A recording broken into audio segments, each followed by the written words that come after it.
Baik, Assalamualaikum warahmatullahi wabarakatuh. Perkenalkan nama saya Bambang, Priyanto Nugroho dengan NIM 20907501121 dari Program Studi Bisnis Digital Kelas B, Fakultas Ekonomi dan Bisnis, Universitas Negeri Makassar. Pada presentasi kali ini, saya akan mempresentasikan tentang drifting goals melalui analogi the bullfrog. Tanpa berlama-lama lagi, langsung saja kita masuk ke topik pembahasan berikut ini. Drifting goals atau dalam bahasa Indonesia bisa diartikan sebagai tujuan yang melayang atau meleset merupakan struktur yang mengarah pada kinerja yang semakin buruk dan atau ekspektasi yang lebih rendah. The Boiled Frog. Nah, The Boiled Frog ini merupakan suatu analogi lama di bidang pemikiran sistem yang dimana seperti contoh, jika Anda memasukkan kata ke dalam air mendidih, ia akan langsung namun saat naik, lelah lemah, akhirnya meninggal. Kata kita tidak mengetahuinya, tetapi dia adalah korban yang lain. Pengiriman yang tidak tepat, mana pengirimnya tidak diterima dan penundaan pengiriman. Dengan mengubah tujuan awal, itu tidak salah, namun lebih baiknya tetap berpegang teguh pada tujuan awal untuk tujuan itu saja. Menggunakan archetype. Archetype atau biasa pola dasar adalah lebih dari satu cara untuk menutup celah. Salah satu caranya menggunakan archetype drifting goals ini. Nah, babak kedua pemerataan didorong oleh tekanan untuk menang. Saat kesenjangan meningkat atau setidaknya bertahan selama beberapa waktu, tekanan untuk menurunkan target pun meningkat. Jika tekanannya tinggi dan terus-menerus, target bisa diturunkan, membuat celahnya lebih kecil. Hal ini ditunjukkan dari diagram di loop B2.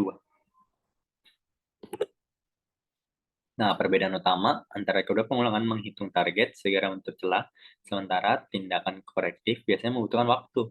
Nah, untuk katak, tujuannya adalah suhu tubuh yang diinginkan. Jika perbedaan antara suhu yang diinginkan dan suhu air besar, katak segera mengintervensi dan melompat keluar air. Namun seiring dengan meningkatnya suhu secara bertahap, perbedaan antara suhu ideal dan suhu air perlahan meningkat. Nah, ketika ini terjadi, suhu yang disukai katak mungkin berangsur-angsur naik. Ini menutup celah antara target dan suhu aktual dan hanya mencegah tindakan korektif jika sudah terlambat. Nah, alasan benda mengambang disebut sindrom katak matang atau bird frog adalah karena benda seperti suhu ideal katak cenderung melayang perlahan dan biasanya luput dari perhatian. Nah, sama seperti katak yang tidak mengenali peningkatan suhu secara bertahap, perusahaan sering kali tidak menyadari penurunan kinerja dalam jangka waktu yang lama. Peningkatan kualitas. Diagram peningkatan kualitas menyediakan kerangka kerja yang berguna untuk menerapkan struktur tujuan yang tertunda ke masalah organisasi lainnya.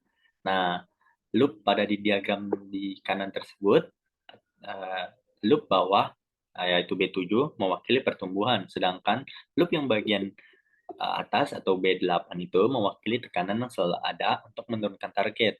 Nah, TQ berfungsi dengan baik.